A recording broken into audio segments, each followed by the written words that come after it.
Hello and welcome back target KPSC jobs YouTube channel.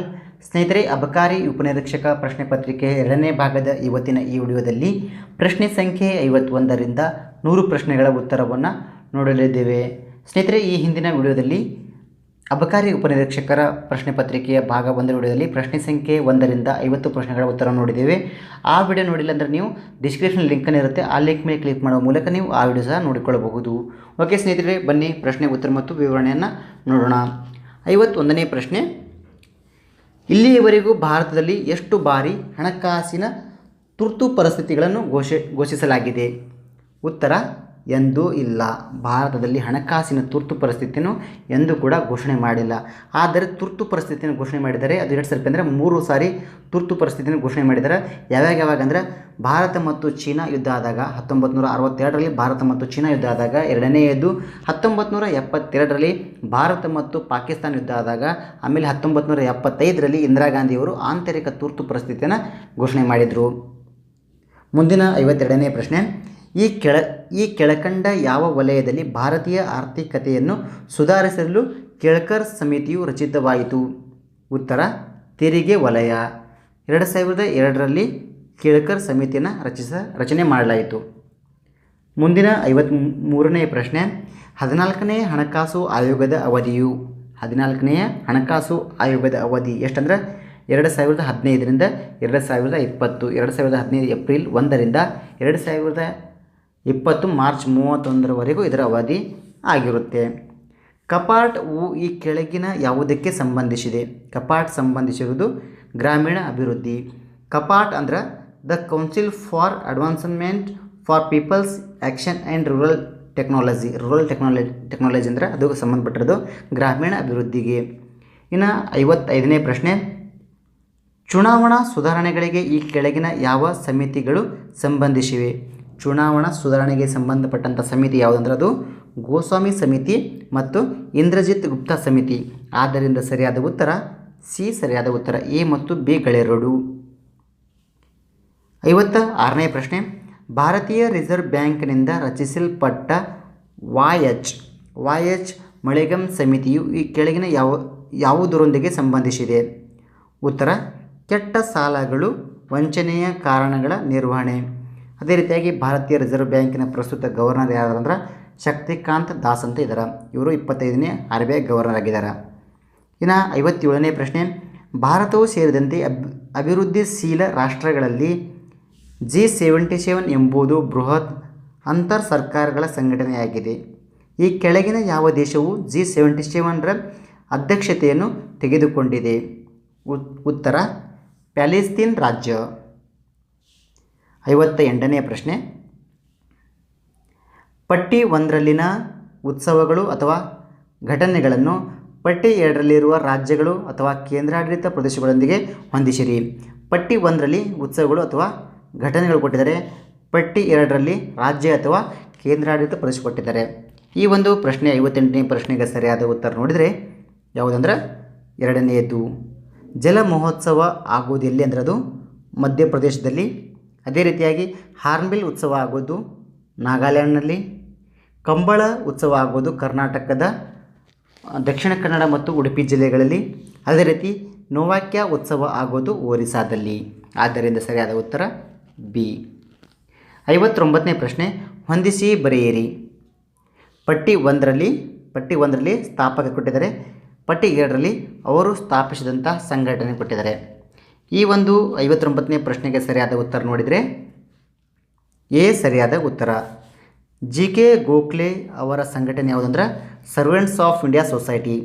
ಆಮೇಲೆ henry ಡೆರೋಜಿಯವರ ಸಂಘಟನೆ ಯಾವುದಂದ್ರೆ ಅದು ಶೈಕ್ಷಣಿಕ ಸಂಘ. ಅದೇ ರೀತಿ ಆತ್ಮಾರಾಮ್ ಪಾಂಡುರಂಗ್ ಅವರು ಸ್ಥಾಪಿಸಿರುವ ಸಂಘಟನೆ ಯಾವುದಂದ್ರೆ ಪ್ರಾರ್ಥನಾ ಸಮಾಜ. ರಾಜಾರಾಮ್ ಮೋಹನ್ ರಾಯರವರದು ಆತ್ಮೀಯ ಸಭಾ. ಆದ್ದರಿಂದ ಸರಿಯಾದ ಉತ್ತರ ಎ ಸರಿಯಾದ ಉತ್ತರ. 60ನೇ ಪ್ರಶ್ನೆ, 2019ರ ಏಷ್ಯಾ ಕಪ್ ಫುಟ್ಬಾಲ್ ಪಂದ್ಯಾವಳಿಯಲ್ಲಿ ಇತ್ತೀಚೆಗೆ ಜಯ ಗಳಿಸಿದ ದೇಶ ಯಾವುದು? 2019ರ ಏಷ್ಯಾ ಕಪ್ ಫುಟ್ಬಾಲ್ ಪಂದ್ಯಾವಳಿ ಗೆದ್ದವರು ಯಾರಂದ್ರೆ ಕತಾರ್. 2019ರದು ಏಷ್ಯಾ ಕಪ್ ಫುಟ್ಬಾಲ್ ಪಂದ್ಯಾವಳಿ ಎಷ್ಟನೇದಾಗಿತ್ತು ಅಂದರೆ ಅದು 17ನೇದಾಗಿತ್ತು. ಇದು ನಡೆದಿದ್ದು ಅರಬ್ನಲ್ಲಿ. ಯಾವಾಗಂದ್ರೆ ಜನವರಿ 5ರಿಂದ ಫೆಬ್ರವರಿ 1ರವರೆಗೂ ಈ ಏಷ್ಯಾ ಕಪ್ ಫುಟ್ಬಾಲ್ ಪಂದ್ಯಗಳು ನಡೆದಿತ್ತು. ಇನ್ನು 61ನೇ ಪ್ರಶ್ನೆ, ಬೆಂಗಳೂರಿನ ಯಲಹಂಕದ ವಾಯುದಳ ತಾಣದಲ್ಲಿ ನಡೆಯಲಿರುವ ಏರೋ ಇಂಡಿಯಾದ 12ನೇ ಆವೃತ್ತಿಯ ಪ್ರದರ್ಶನದ ಆಶಯವೇನು? ಉತ್ತರ, ಬಿಲಿಯನ್ ಅವಕಾಶಗಳಿಗೆ ರನ್ವೇ. 2019ರ 12ನೇ ಆವೃತ್ತಿಯ ಏರೋ ಇಂಡಿಯಾ ಪ್ರದರ್ಶನ ಫೆಬ್ರವರಿ 20ರಿಂದ 24ರವರೆಗೆ ನಡೆಯಲಿದವ. 62ನೇ ಪ್ರಶ್ನೆ, ಇತ್ತೀಚೆಗೆ ಆಯವ್ಯಯದ ಪದ್ಧತಿಗಳ ಮೇಲೆ ಒಂದು ಸಮೀಕ್ಷೆಯನ್ನು ಪಾರದರ್ಶಕತೆ ಇಂಟರ್ನ್ಯಾಷನಲ್ ಕೈಗೊಂಡಿದ್ದು, ಅದರಲ್ಲಿ ಯಾವ ರಾಜ್ಯವು ಅಗ್ರಸ್ಥಾನ ಗಳಿಸಿತು ಅಂತ ಕೇಳಿದರೆ ಉತ್ತರ, TI ಒಂದು ವರದಿಯ ಪ್ರಕಾರ ಅಗ್ರಸ್ಥಾನದಲ್ಲಿ ಇದ್ದಂಥ ರಾಜ್ಯ ಯಾವುದಾದ್ರೆ ಅದು ಅಸ್ಸಾಂ ಆಗಿತ್ತು. ಆದರೆ ಆಪ್ಷನ್ಸಲ್ಲಿ ಅಸ್ಸಾಂ ಇಲ್ಲದೇ ಇರೋದರಿಂದ 2ನೇ ಸ್ಥಾನದಲ್ಲಿ ಇದ್ದಂಥ ರಾಜ್ಯ ಯಾವುದಾಯ್ತು ಅಂದರೆ ಅದು ಆಂಧ್ರ ಪ್ರದೇಶ ಆಗಿತ್ತು. ಆದ್ದರಿಂದ ಇದರಲ್ಲಿ ಸರಿಯಾದ ಉತ್ತರ ಆಂಧ್ರ ಪ್ರದೇಶ. 63ನೇ ಪ್ರಶ್ನೆ, ಭಾರತೀಯ ಫ್ಲ್ಯಾಗ್ಶಿಪ್ ಹೈಡ್ರೋಕಾರ್ಬನ್ ಸಮಾವೇಶ ಪೆಟ್ರೋಟೆಕ್ವು 2019ರಲ್ಲಿ ಇತ್ತೀಚೆಗೆ ಯಾವ ಸ್ಥಳದಲ್ಲಿ ಜರುಗಿತು? 2019ರ ಪೆಟ್ರೋಟೆಕ್ ಎಲ್ಲಿ ಜರುಗಿತು ಅಂದರೆ ಅದು ನವದೆಹಲಿಯಲ್ಲಿ. 2019ರ ಪೆಟ್ರೋಟೆಕ್ ಸಮಾವೇಶ ನಡೆದಿದ್ದು ಫೆಬ್ರವರಿ 10ರಿಂದ 12ರವರೆಗೆ. ಅದು 13ನೆಯ ಸಮಾವೇಶವಾಗಿತ್ತು. ಇನ್ನು 64ನೇ ಪ್ರಶ್ನೆ, ಪದ್ಮಶ್ರೀಯ ಗೌರವಕ್ಕೆ ಪಾತ್ರರಾದ ಪ್ರಥಮ ಭಾರತೀಯ ಮಂಗಳಮುಖಿ ಯಾರು? ಉತ್ತರ, ನರ್ತಕಿ ನಟರಾಜ್ ಇವರ ಕ್ಷೇತ್ರ ಯಾವುದಂದ್ರೆ ಅದು ಕಲೆಗಾಗಿ. ಇವರು ತಮಿಳುನಾಡಿನವರು ಆಗಿದ್ದರು. 65ನೇ ಪ್ರಶ್ನೆ, ಪಾಕಿಸ್ತಾನದ ಪ್ರಥಮ ಹಿಂದೂ ಮಹಿಳಾ ನ್ಯಾಯಾಧೀಶರು ಯಾರು? ಉತ್ತರ, ಸುನೀತಾ ಪಟೇಲ್ ಇವರು ಪಾಕಿಸ್ತಾನದ ಪ್ರಥಮ ಹಿಂದೂ ಮಹಿಳಾ ನ್ಯಾಯಾಧೀಶರು. ಸುಮನ್ ಕುಮಾರಿ.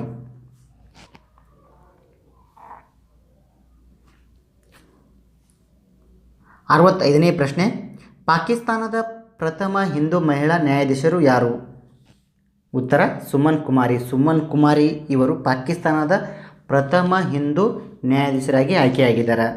ಇನ್ನು 66ನೇ ಪ್ರಶ್ನೆ, 2019ರ ಆಸ್ಟ್ರೇಲಿಯಾ ಓಪನ್ ಟೆನ್ನಿಸ್ ಪಂದ್ಯಾವಳಿಯ ಪುರುಷರ ಸಿಂಗಲ್ಸ್ನಲ್ಲಿ ಗೆದ್ದವರು ಯಾರು? ಉತ್ತರ, ನೊವಾಕ್ ಜೋಕೋವಿಕ್. ಅದೇ ರೀತಿಯಾಗಿ 2019ರ ಆಸ್ಟ್ರೇಲಿಯಾ ಓಪನ್ ಟೆನ್ನಿಸ್ ಪಂದ್ಯಾವಳಿಯ ಮಹಿಳೆಯರ ಸಿಂಗಲ್ಸ್ನಲ್ಲಿ ಗೆದ್ದವರು ಯಾರಂದ್ರೆ ನೊವಾಕ್ ಜೋಕೋವಿಕ್. ಇದು 2019ರ ಆಸ್ಟ್ರೇಲಿಯಾ ಓಪನ್ ಟೆನ್ನಿಸ್ ಪಂದ್ಯಾವಳಿ ನಡೆದಿದೆ. ಯಾವಾಗ, ಎಲ್ಲಿ ಅಂದರೆ ಆಸ್ಟ್ರೇಲಿಯಾದ ಮೆಲ್ಬೋರ್ನ್ನಲ್ಲಿ ಜನವರಿ 14ರಿಂದ 27ರವರೆಗೆ ಈ ಪಂದ್ಯಾವಳಿಗಳು ನಡೆದಿತ್ತು. 67ನೇ ಪ್ರಶ್ನೆ, IRCTCಯು ಇತ್ತೀಚೆಗೆ ಅಖಿಲ್ ಭಾರತ್ ಮಟ್ಟದಲ್ಲಿ ಒಂದು ಸ್ವಚ್ಛತಾ ಸಮೀಕ್ಷೆಯನ್ನು ಕೈಗೊಂಡಿದ್ದು, ಈ ಸಮೀಕ್ಷೆಯಲ್ಲಿ ಕೆಳಗಿನ ಯಾವ ರೈಲ್ವೆ ವಲಯವು ಪ್ರಥಮ ಸ್ಥಾನವನ್ನು ತನ್ನದಾಗಿಸಿಕೊಂಡಿತ್ತು? ಉತ್ತರ, ದಕ್ಷಿಣ ರೈಲ್ವೆ. ಅದು ಅದರ ಒಂದು ಮುಖ್ಯ ಕಚೇರಿ ಎಲ್ಲಿತ್ತಂದ್ರೆ ಚೆನ್ನೈನಲ್ಲಿ ಐತಿ. ಅದೇ ರೀತಿ ಉತ್ತರ ವಲಯದ ಮುಖ್ಯ ಕಚೇರಿ ದೆಹಲಿಯಲ್ಲಿ, ಮಧ್ಯ ರೈಲ್ವೆದ್ದು ಮುಂಬೈನಲ್ಲಿ, ನೈಋತ್ಯ ರೈಲ್ವೆದ್ದು ಹುಬ್ಬಳ್ಳಿಯಲ್ಲಿ. 68ನೇ ಪ್ರಶ್ನೆ, ವಿಶ್ವ ಪರಂಪರೆ ಕೇಂದ್ರವನ್ನು ಈ ಕೆಳಗಿನ ಯಾವ ಸ್ಥಳದಲ್ಲಿ ಸ್ಥಾಪಿಸಲು ಪ್ರಸ್ತಾವಿಸಲಾಗಿದೆ? ಉತ್ತರ, ಕೋಲ್ಕತ್ತಾದ ಮಾಯಾಪುರ್ ಎಂಬಲ್ಲಿ ವಿಶ್ವ ಪರಂಪರೆ ಕೇಂದ್ರ ಕಚೇರಿ ಸ್ಥಾಪಿಸಲು ನಿರ್ಧರಿಸಲಾಗಿದೆ. 69ನೇ ಪ್ರಶ್ನೆ, ವಿಶ್ವ ಕ್ಯಾನ್ಸರ್ ದಿನವನ್ನು ಈ ಕೆಳಗಿನ ಯಾವ ದಿನಾಂಕದಂದು ಆಚರಿಸಲಾಗುತ್ತದೆ? ಫೆಬ್ರವರಿ 4ರಂದು. ಇನ್ನು 70ನೇ ಪ್ರಶ್ನೆ, ಪ್ರತಿ ವರ್ಷವೂ 2ನೇ ಫೆಬ್ರವರಿಯಂದು ವಿಶ್ವ ಜೋಗುನೆಲ ದಿನವನ್ನು ಆಚರಿಸುವುದರ ಆಶಯವೇನು? ಉತ್ತರ, ಜೋಗುನೆಲಗಳು ಮತ್ತು ಹವಾಮಾನ ಬದಲಾವಣೆ ಸರಿಯಾದ ಉತ್ತರ. ಇನ್ನು 71ನೇ ಪ್ರಶ್ನೆ, ಕೆಳಗಿನ ಯಾವ ಕ್ರೀಡೆಗೆ ವಾಣಿ ಕಪೂರ್ ಅವರು ಸಂಬಂಧಿಸಿದ್ದಾರೆ? ವಾಣಿ ಕಪೂರ್ ಸಂಬಂಧಿಸಿರುವ ಕ್ರೀಡೆ ಯಾವುದಂದ್ರೆ ಗಾಲ್ಫ್. 72ನೇ ಪ್ರಶ್ನೆ, ಇಂಟರ್ಮೀಡಿಯೇಟ್ ಶ್ರೇಣಿ ನ್ಯೂಕ್ಲಿಯರ್ ಬಲಗಳ INF ಒಪ್ಪಂದವು ಇತ್ತೀಚೆಗೆ ಸುದ್ದಿಯಲ್ಲಿದ್ದು, ಇದು ಯಾವ ಕೆಳಗಿನ ದೇಶಗಳ ನಡುವಿನದಾಗಿದೆ? ಉತ್ತರ, ಅಮೆರಿಕ ಮತ್ತು ರಷ್ಯಾ ನಡುವಿನ ಒಪ್ಪಂದವಾಗಿದೆ. ಇನ್ನು 73ನೇ ಪ್ರಶ್ನೆ, ಹಬಲ್ ಬಾಹ್ಯಾಕಾಶ ದೂರದರ್ಶಕವು ಒಂದು ಹೊಸ ಕುಬ್ಜ ನಿವಾರಿಕೆಯನ್ನು ಅನಿರೀಕ್ಷಿತವಾಗಿ ನಮ್ಮ ಕಾಸ್ಮಿಕ್ ನೆಲೆಯಲ್ಲಿಯೇ ಸಂಶೋಧನೆ ಮಾಡಿರುವುದು? ಉತ್ತರ, ಬೇಡಿನ್ 1.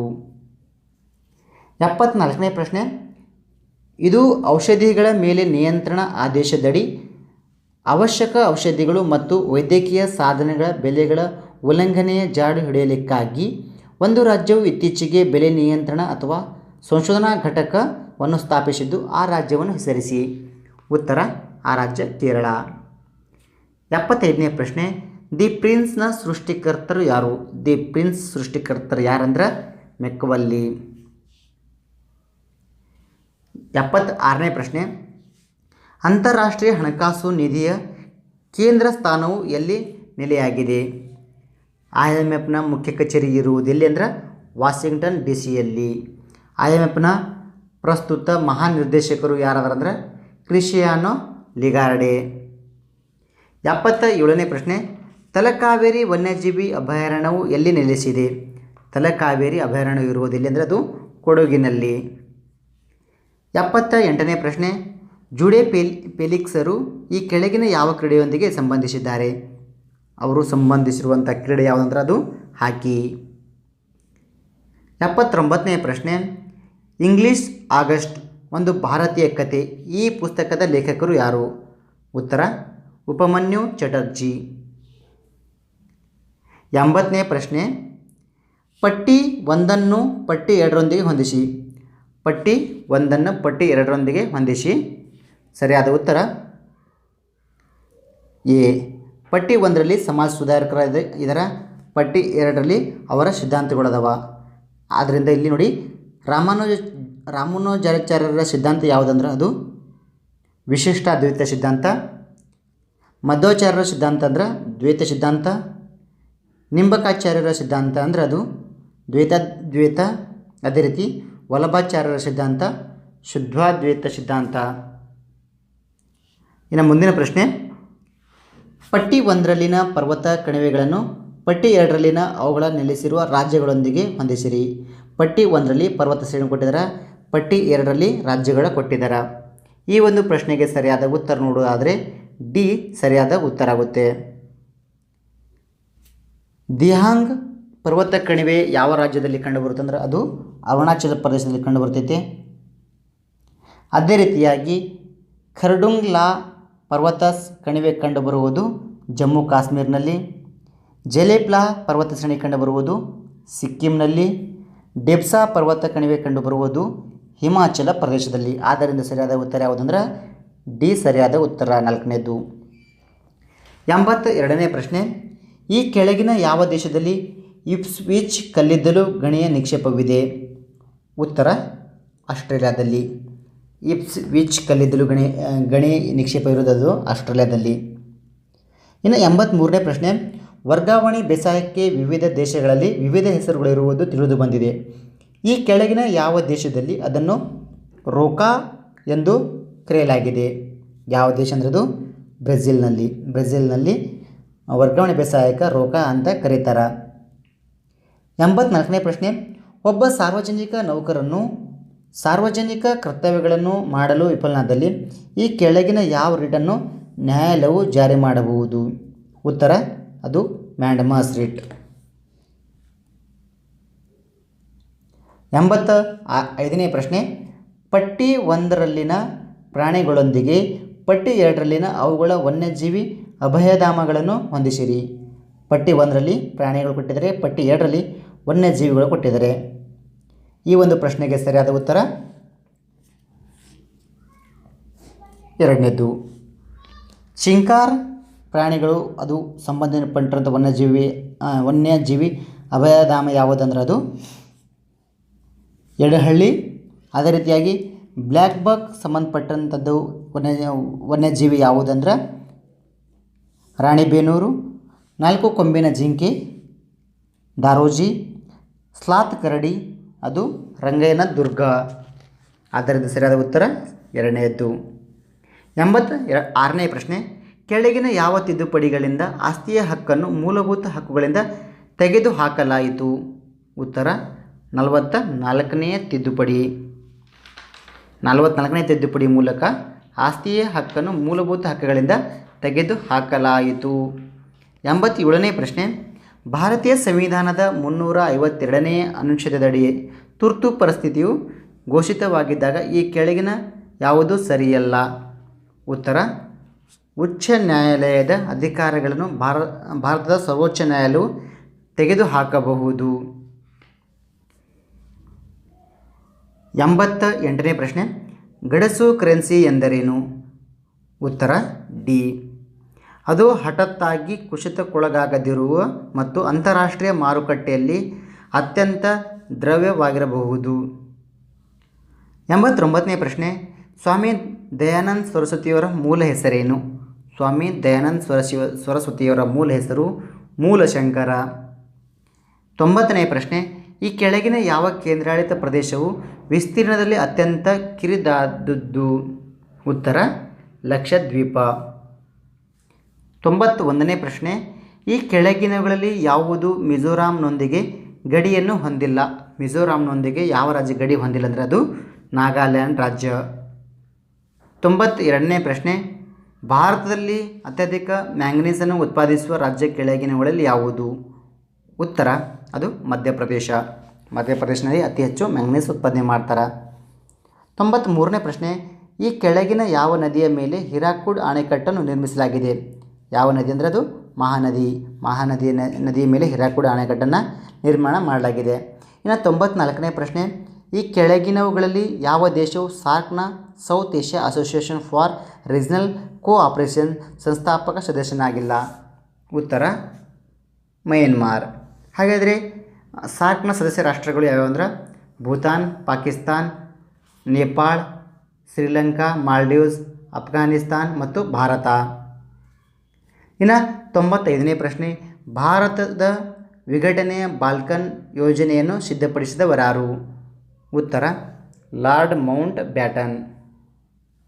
ಇವರು 1947ರಲ್ಲಿ ಈ ಯೋಜನೆಯನ್ನು ಸಿದ್ಧಪಡಿಸ್ತಾರೆ. 96ನೇ ಪ್ರಶ್ನೆ, ಮನುಷ್ಯನ ಮೂತ್ರಪಿಂಡದಲ್ಲಿ ಕಲ್ಲುಗಳು ರಚಿತವಾಗುವುದು ಅತ್ಯಧಿಕವಾಗಿ ಇವುಗಳನ್ನು ಹೊಂದಿರುವುದು? ಉತ್ತರ ಕ್ಯಾಲ್ಸಿಯಂ ಆಕ್ಸಲೇಟ್. 97ನೇ ಪ್ರಶ್ನೆ, ಕೆಳಗಿನವುಗಳಲ್ಲಿ ಲೋಮನಾಳಿಯಂತೆ ಕಾರಣವಾದದ್ದು ಯಾವುದು? ಉತ್ತರ ಭೂ ಅಂತರ್ಗತ ಜಲಮಟ್ಟದ ಏರುವಿಕೆ. ಬಿ ಸರಿಯಾದ ಉತ್ತರ. 98ನೇ ಪ್ರಶ್ನೆ, ಒಂದು ಸಂಖ್ಯೆಯ ಮೂರನೇ ಎರಡಂಶ ಭಾಗವು ಸಂಖ್ಯೆಯ 9ನೇ ಎರಡಂಶಕ್ಕಿಂತಲೂ 6 ಅಧಿಕವಾಗಿದೆ. ಆ ಸಂಖ್ಯೆಯನ್ನು ಕಂಡುಹಿಡಿಯಿರಿ. ಉತ್ತರ 54. 99ನೇ ಪ್ರಶ್ನೆ, ನ್ಯೂಟನನ ಗುರುತ್ವಾಕರ್ಷಣೆಯ ನಿಯಮವನ್ನು ಈ ಕೆಳಗಿನವುಗಳಲ್ಲಿ ಯಾವುದಕ್ಕೆ ಅನ್ವಯಿಸಲಾಗಿದೆ? ಉತ್ತರ ಬ್ರಹ್ಮಾಂಡದಲ್ಲಿರುವ ಯಾವುದೇ ಎರಡು ಕಾಯಗಳ ನಡುವಣ ಬಲ. 100ನೇ ಪ್ರಶ್ನೆ ಮತ್ತು ಕೊನೆಯ ಪ್ರಶ್ನೆ, ಭಾರತೀಯ ರಿಸರ್ವ್ ಬ್ಯಾಂಕ್ನ ತೆರೆದ ಮಾರುಕಟ್ಟೆಯ ಕಾರ್ಯಾಚರಣೆಗಳು ಇದಕ್ಕೆ ಸಂಬಂಧಿಸಿದೆ? ಉತ್ತರ ಭದ್ರತೆಗಳಲ್ಲಿನ ವ್ಯಾಪಾರ. ಓಕೆ ಸ್ನೇಹಿತರೆ, ಈ ಎರಡನೆಯ ಭಾಗದ ವಿಡಿಯೋದಲ್ಲಿ ಪ್ರಶ್ನೆ ಸಂಖ್ಯೆ 51ರಿಂದ 100 ಪ್ರಶ್ನೆಗಳ ಉತ್ತರವನ್ನು ನೋಡಿದ್ದೇವೆ. ಓಕೆ ಸ್ನೇಹಿತರೆ, ಕೊನೆಯಲ್ಲಿ ಈ ವಿಡಿಯೋ ಇಷ್ಟ ಆಗಿದೆ ದಯವಿಟ್ಟು ಒಂದು ಲೈಕ್ ಮಾಡಿ, ಕಾಮೆಂಟ್ ಮಾಡಿ ಮತ್ತು ನಿಮ್ಮ ಸ್ನೇಹಿತರಿಗೆ ಶೇರ್ ಮಾಡಿರಿ. ಇನ್ನೂ ಯಾರ್ಯಾರು ನಮ್ಮ ಚಾನಲ್ ಸಬ್ಸ್ಕ್ರೈಬ್ ಮಾಡ್ಕೊಂಡಿಲ್ಲ ಅವರೆಲ್ಲರೂ ನಮ್ಮ ಚಾನಲ್ ಸಬ್ಸ್ಕ್ರೈಬ್ ಮಾಡ್ಕೊರಿ. ಓಕೆ, ಧನ್ಯವಾದಗಳು.